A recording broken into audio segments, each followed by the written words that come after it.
So we're going to be talking a little bit of hot stove today. We've got, of course, we're going to talk Red Wings as well. But Tony, I mean, the big thing, Max Scherzer just talked about it, $210 million. What's your first reaction from that? Well, I was stunned that he got that much money. I thought he'd get more than he turned down from the Tigers, $144 million last spring, but $200 million for a pitcher in his 30s is quite the gamble for the Nationals, and especially the way they worked it out, where he's going to get $15 million a year for 14 years. Yes. He's going to get paid $15 million a year for 7 years after he's gone from the Nationals.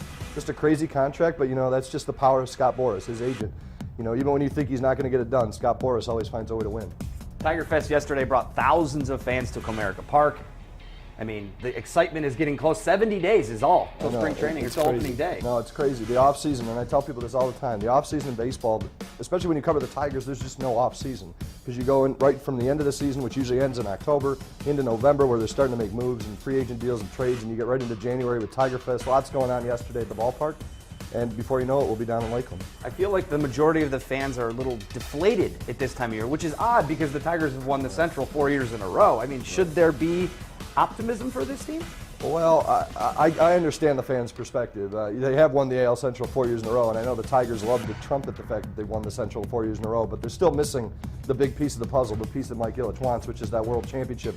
Tigers have been disappointing in that regard for the last 4 years, and they didn't make any moves this offseason that really wow you, other than bringing back Victor Martinez. The rotation's got questions, bullpen's still a few questions. Offense, they got a couple guys injured. So I understand why the fans are a little bit down, but I still think this is a good team. They're still the favorites in the AL Central, but it's probably a little bit closer than it has been. Brad Ausmus actually said afterwards, or when we talked to him yesterday, that he liked this team being able to lay in the weeds and kind of be a team that, hey, if you don't want to peg us as the the front runners, we're okay with that. Well, yeah, and there's a lot to be said about that. The Tigers have been the front runners for several years now, really. Go back to 2007, 2008, you remember, they were supposed to score 1,000 runs. They finished in last place in the division.